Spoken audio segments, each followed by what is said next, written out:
Man, these Bengals, they really don't make life easy on themselves. They had so many opportunities to ice this game against the Denver Broncos and keep their postseason hopes alive, but they keep shooting themselves in the foot. You think about the final sequence, it's a tie ball game, and unfortunately Chase Brown goes down with a knee injury. You have to take a timeout. You still have some opportunities just to sit on the ball, take an easy field goal, and just either force Denver to use up timeouts or chew up some clock, and then you basically kick the game-winning field goal at the horn. Joe Burrow takes it in himself, but that leaves the Broncos with about 80 seconds or so left on the clock. And the Broncos have been an inconsistent team under Sean Payton and Bo Nix at quarterback, but this was a really thrilling game. Bo Nix really got hot, especially in the second half. He uncorked a missile into the end zone to find Mims for a touchdown, and yet again he led the Broncos down the field.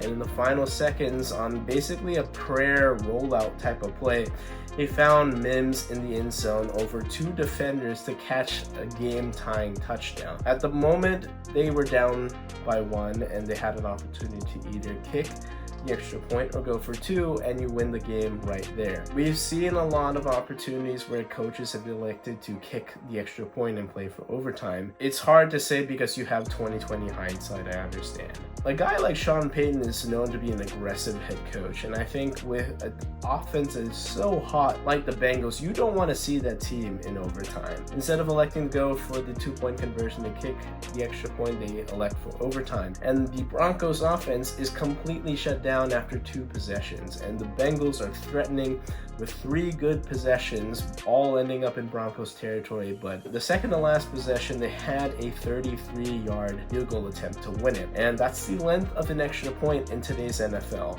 Unfortunately, they miss. It hits the left upright and game continues. And at that point, you have about 2 minutes and some change left. The Broncos at this point, all they have to do is really get a first down, and a tie gets you into the postseason. Bengals eliminated, don't have to worry about the final week.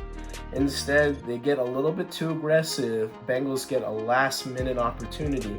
They find T. Higgins for a goal-to-go situation, and yet again, Joe Burrow finds T. Higgins for the touchdown, their third link of the day. And the Bengals keep their hopes alive, and they head into the final week needing some help and also face a tough test on the road in Pittsburgh, who is still playing for a division title themselves. But this Bengals team is one of the hottest I've ever seen in December. And it's a shame that they need a ton of help just to get in, and miracles absolutely do happen, but I'm not totally confident that the Bengals are going to get the help that they need. We've been on this channel, the Bengals have been snake bitten, they shot themselves in the foot through the entire season. They had opportunities to not be in this bind, but here they are. I do think that they have a good shot. If things fall their way, they will be one of the most dangerous teams to get into the postseason mix.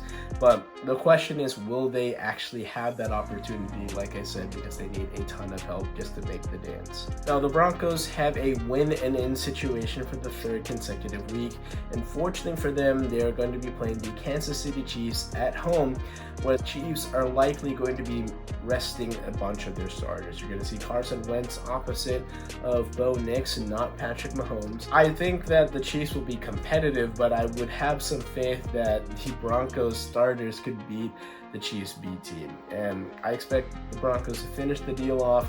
The Dolphins are also still alive too. They would need a win and a Broncos loss to get the last spot in the AFC playoff mix, but we'll see what happens. This will still be a very interesting postseason in the AFC regardless.